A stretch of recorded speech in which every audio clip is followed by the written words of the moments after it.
Hey, Jace, I think we're going to share our testimonies today. Okay. I've had some people ask about that. They said, man, we'd love to hear how you came to know Christ. We'll start with you, Jace. Well, I'll put you on the spot, but let the youngest go first. Let the youngest go first. Well, yeah, just as a reminder, my name's Jace Hargrove, and I didn't grow up in church. I didn't grow up in church at all. As everybody knows, I never even met my biological father, and did have a stepdad. There was some tension there between he and I, and it was after high school. We kind of had a big falling out, and I moved in with my uncle, and having never really been to church very much, except for a few times with my grandma growing up, he started when I moved in with him during college, he had me going to church with him and his family. And we went to a little old Baptist church called Tumbling Creek Baptist Church. And that's where we were going to church every Sunday. And, I was a freshman in college, and when me and my stepdad had our big falling out, I just kind of rebelled. Prior to that, I had never really been a drinker, smoker, never really done the party life. I'd always been a very respectful, young man, stayed out of trouble for the most part, except for that time in high school where I mooned a substitute teacher. And that's not a good idea. I got in a ton of trouble for that. Moon the substitute. I mooned a substitute teacher because a buddy dared me to. So I get to college where I had a full ride to compete in judo, and early on in my judo career, that's when me and my stepdad had our big falling out, and I was so angry and mad at some of the things that had been said to me and done to me, and I just kind of rebelled.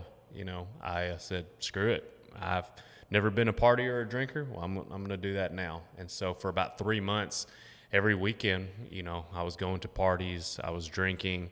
I'd smoked marijuana some, not very much. It wasn't really my thing. But was partying every single weekend, chasing girls, sleeping with girls, and all that meantime, I would do that on Friday and Saturday, and I was going to church on Sunday, and it just I was like, man, this is miserable. Even not as a Christian, I thought this is a terrible way to live. How do people do this every single week? You look at all these other college athletes and stuff, and they've got all these. They're partying every weekend, got these houses where they're getting drunk every weekend. I'm like, this is not for me. But I was still doing it because I was so angry, and that's what some of my buddies were doing. So I just followed suit and thought I was having, quote, a good time. And I was going to church every Sunday with my uncle and his family. And eventually, for about 3 weeks, I felt the Lord just telling me at the response time, at the altar call, invitation, whatever you want to call it, I felt the Lord saying, hey, you need to surrender to me. And I ignored it. I was literally that person on the pew, just gripping, like red-knuckled, white-knuckled, and I just refused. And it's crazy. I had a dream one night. I was asleep, and in my dream, I'm with all my buddies, Neil, a bunch of other people, and we're hanging out. And for some reason in my dream, I died, and I wake up, and it was almost like a movie. It was the most white room that you could think of. There was nothing else there. It was only me, and all of a sudden I hear this voice, and I instantly knew it was the Lord. And he said, Jace, do you want to have more time with your friends? And I said, absolutely. I was like, I'm not ready to die. I want more time on earth with my friends. And he said, well, if you want to have more life and not continue to be dead, he said, you have to trust me. And I said, okay. What do I have to do to trust you? And all of a sudden, there was in my dream this concrete bridge. It reminded me of this bridge me and Neil and all of our friends used to hang out, called a Butterfly Bridge. It was concrete, had all this graffiti on it, and the Lord said in my dream, I want you to stand on this ledge, and I want you to just jump out as far as you can and trust me. And I said, okay. So in this dream, I get on this ledge, and I just jump full send, as hard as I can. And all of a sudden, I'm back with Neil and my cousin and all my friends. And they're like, man, we thought you were dead. And And I said, I was dead, but the Lord has given me a second chance. And he said, I've got to change the way I'm living, and I've got to put my trust in him. And so long story short, in my dream, it comes, we're happy, but then comes time, it's time for me to die again and go to heaven. Well, we're all crying. It's like it's like sadness, but I'm happy at the same time. And I wake up from that dream just drenched in tears, like just an ungodly amount of tears. And it's sitting there in my bed. I was like, okay, I know what I need to do. And I didn't know, at the time, I didn't know I could give my life to Jesus right there in my room at that moment. But I was like, this Sunday I'm going to church, and I'm going to tell the pastor. When he does that altar call, I'm first one down there. And so he did the invitation, and I went down front, and I told him, I said, man, I'm a sinner. I've been messing up. I've been living a life that God doesn't want me to live, and I want to change. I want to live for Jesus. And from that moment on, I've been a follower of Jesus. Not just a follower, but a disciple. That's it. That's awesome. So that's my testimony. I'll share a little bit of mine. I'll try to do it in a short form. Yeah, sorry, I dragged that on. No, you're good. That was perfect amount of time. But I'm Mark Wright, the president, founder of Idols Aside. And yeah, I'll just share a little bit about my story, my testimony. My mother and father, I was born and raised in Florida. My mom and dad were from Florida as well. My mom was very young when she had me. She was 15. And my dad was just a few years older. And they were married till I was about 5, and I got a divorce. And I think divorce is always hard on a kid. It's always hard on a family. There's never an easy divorce. And so they got divorced, and it was me and my mom for a while. Then my mom did get remarried to my stepdad, and got a good mom, got a good dad.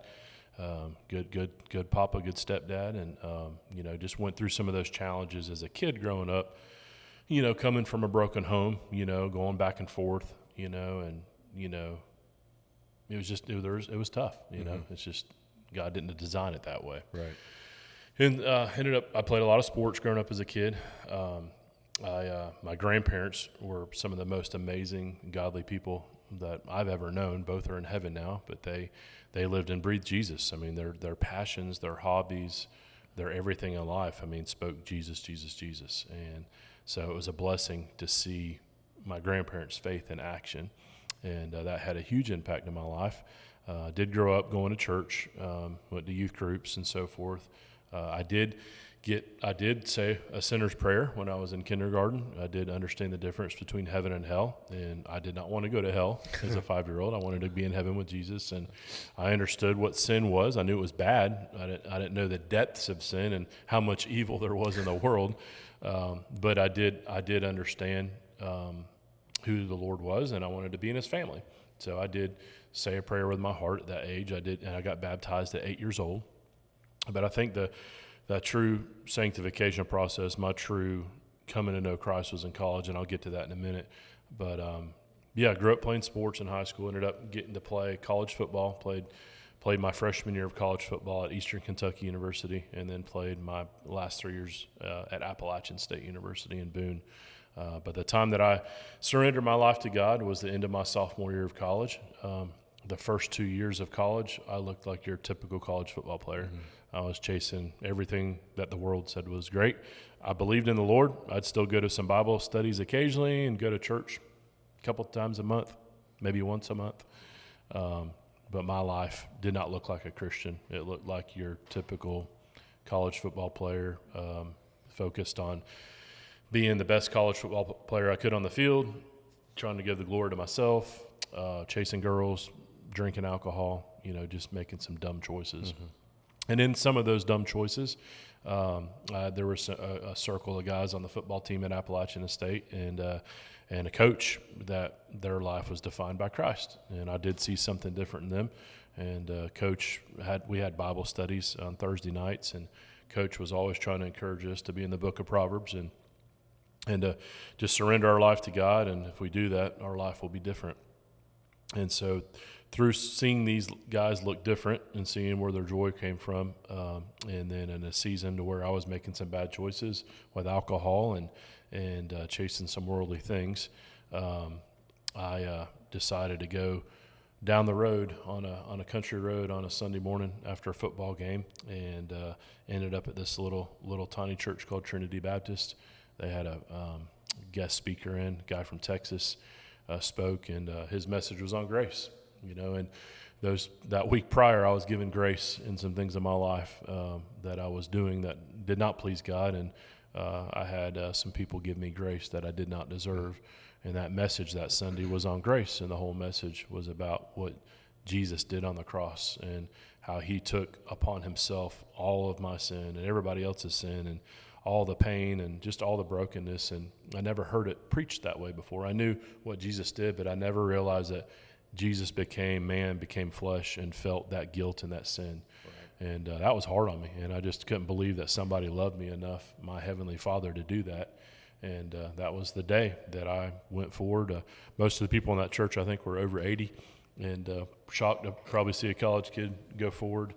But that day changed my life, and I really wanted to put God in everything in my life. I wasn't perfect, but, at that point, I didn't want to be messing around with girls anymore, and I wanted to quit drinking and change the music I was listening to, and started spending more time with those guys that were doing Bible studies instead of going to parties, and I changed it up. I wish I could go back and live differently my freshman and sophomore year. Yeah. I wish that I could have made a greater impact and gave the glory to God, and I feel bad going back and looking at the stupid things that I did, and I missed out on 2 years of sharing the gospel in college.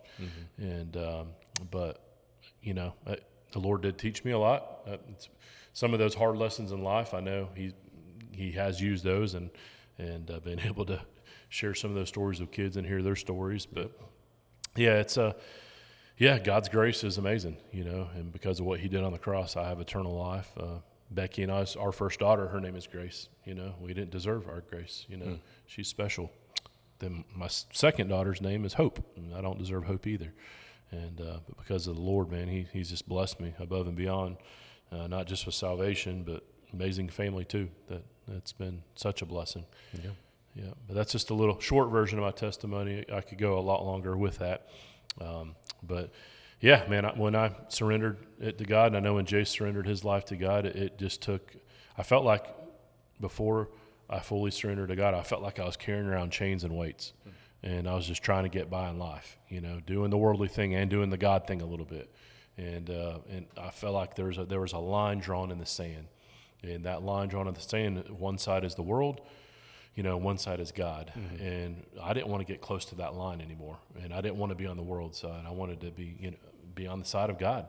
And I think everybody in this life has to make that choice.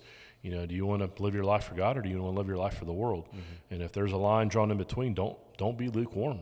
In Revelation, in the Bible, it says being lukewarm is like the vomit from the mouth of Jesus. I don't want to be the vomit of the mouth of the Lord, and I want to be close to him and farthest away from the world as possible. But we challenge you, if those that are listening today, if somebody says, hey, what's your testimony? What's your story? What's Jesus mean to you? What are you going to say to him? Do you have an answer? What does Jesus mean to you? I mean, I can tell you right now, he is my everything, and he is enough. I don't need anything else. He's everything. That's good. And so we challenge you today, and some of you may say, well, I'm not there yet. You don't realize, Mark, how much junk I've got in my life, or how much baggage, or how much sin, or, I've been through this, this, and this, and you didn't go through this. And, I know everybody's story is different, but I do want to tell you something. And I think a lot of people today do not surrender their life to the Lord because of a word called shame. And I don't want you to feel that shame. And I want you to realize that Jesus could have died in a lot of different ways than he did. He died on a cross, and he didn't have to die on the cross. He designed it that way. That was the way he created it. But Jesus could have been poisoned by somebody. He could have had his head cut off by a sword. He could have been thrown over a cliff. He could have been burnt. He could have been thrown in a river. There's so many ways that Jesus could have died, but he chose to die in a way that is totally, you talk about humility, a way of humility and embarrassment, and just, I mean, everybody is staring at him, and he was a naked man on a cross, Creator God dying for us, and it was painful, yes, but he took upon himself all of our sin, all of our shame, all of the guilt. He felt all that, but I think he did it that way so you and I today can he felt like, if you say you're feeling shame because of your brokenness and your past, think about what our Savior felt that day. God himself chose to die the most shameful, painful, embarrassing way. But I think he did that so you can understand that you can hand it to him. Mm-hmm. Like he wants to take that shame from you. And he died that way so you don't have to live in your shame. That's true. Absolutely. Yeah. Shame says that, I am wrong, like something's wrong with me. And, when he was on the cross and he, like you said, took our shame, he replaced it with love and forgiveness and all the things. But really, I think some people that are afraid to come to God and ask for that forgiveness because of maybe the shame that they experience, I think shame can sometimes be a form of pride. Yeah, lay your pride aside. And it has to be laid aside, and humble yourselves under the mighty hand of God so that in due time he will lift you up. And the due time could be today, because the Bible says that today is the day of salvation. And so if you have shame or guilt for what you've done, guilt says I've done something wrong.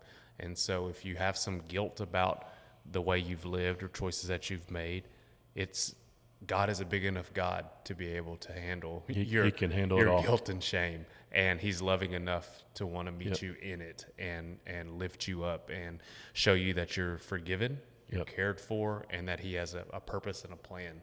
Absolutely. And that's what the cross proves to us, that that he suffered for us, he paid for us, he prevailed the cross. We know that we just celebrated Easter, and the tomb is empty, and he rose again, and he prevailed. He conquered death and the grave for you, not for you to sit in your shame and your guilt and your pity or whatever it may be. He came so that you could have life to the fullest, and he wants you to be more than just an overcomer. And this message is not just for kids and single moms. This message is for anybody, all ages, all genders, all types. I mean, it's for everyone. And I want to tell you this quick little story, because I think some men struggle with pride the most.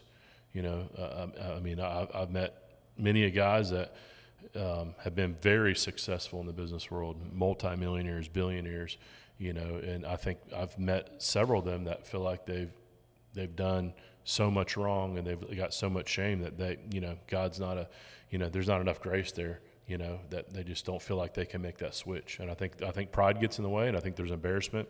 But I want to share a story with you about a guy that played in a movie called Smokey and the Bandit. His name is Burt Reynolds. And it was probably 15 years ago.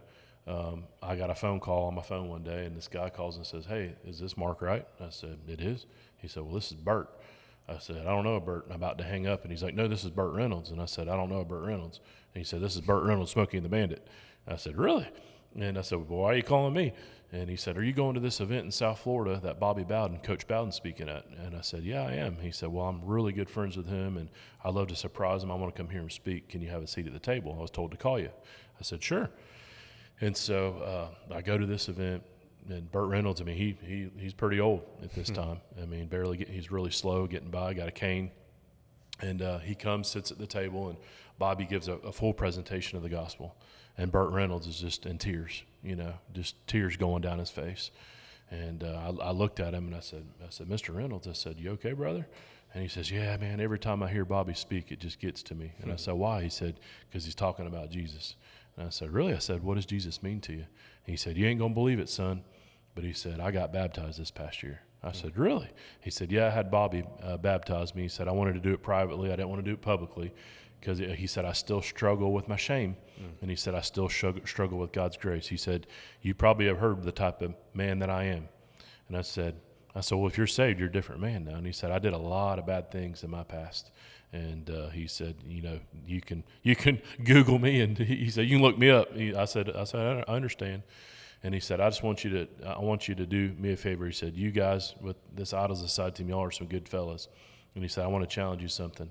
He said, if a man like me can come to know Christ and get baptized, anybody can. And he said, my advice for you is don't give up on us old guys. Don't give up. That's good. And so if a guy like Burt Reynolds, who was in Hollywood, made millions of dollars, was on some of the coolest movies that were out there, and who did a lot of worldly things, a lot of, not so good things. And if he can find that grace in Jesus and understand what he did on the cross, it can happen for anybody. And I don't care how much money you got. I don't care how big of an empire that you have built. A real man and a real woman is going to say, hey, God, take it, and I'm sorry, and because I'm going to tell you something right now. I don't care how much money you got, how much power that you have, how big of a following that you have. You can't take none of that power. You can't take none of that money. You can't take none of your houses, none of your toys. I've never seen a U-Haul attached to a casket. None of it's going to heaven. And the one thing that you can leave behind that is greater than anything is relationships, and is the thumbprint that you leave on this earth. What you do for your family, people in your workplace, your friends, people that you're sharing Christ with. Those things last for eternity. And if you got a pile of money, I won't be honest with you, it's not yours anyways. You may think it's yours and you think you can control it and you've got power over it, but at the end of the day, God, everything on this earth is God's. We're just managers of it. That's right. And so, man, if you got a huge empire, hand it over to the kingdom. Hand it over to your local body church. Donate to some ministries that are doing eternal things for the Lord. But I just challenge you, don't let shame and pride get in the way. No. It's not worth it. Yeah. And say, when you've done wrong, look at your wife or your kids and say, I've messed up, and I'm sorry. And, man, the weights that will come off your shoulders, the freedom that will come, the joy, the peace. We talked about joy and peace a minute ago. Man, there's nothing greater. Yep, for sure. When you were talking about Burt Reynolds' story with his shame and just all the, that he had done in his past, it made me think of the woman at the well when Jesus met her. And, she was going at the hottest part of the day when nobody else was going to be there, because she was shameful for the things that she had done. And she'd been married 5 times. The guy that she was with at that current time she wasn't married to him, and had been with him for who knows how long. But she was full of shame. And because of that, she was by herself at the time of the day where nobody else was going to go to the well and try to get out water, and she knew that, so she would avoid anybody making fun of her or giving her a hard time. But then Jesus showed up and met her in her shame, and culturally he wasn't even supposed to speak to her because she was a Samaritan woman, and but he did. He crossed all kinds of lines to speak to her, but what he did was he met her in her shame, offered her grace, and said, just go and sin no more. And because of that, she completely changed her life. She went to the town and said, this man knew everything about me. He's the Messiah. You guys need to come and hear him and listen to him. But she didn't sit there in her shame. What's cool about that story is that it says that she dropped her water bucket and just took off. So the thing that she brought to the well, she just left it behind. And how many times I think that bucket was a representation of her shame. And so she left that behind to go and proclaim the good news, the gospel, like we talked on the last podcast. Yes. But it's all because he met her in the shame. And that's what he does for everybody. He did that for us with our stories, our testimonies, the messed up things that we had done.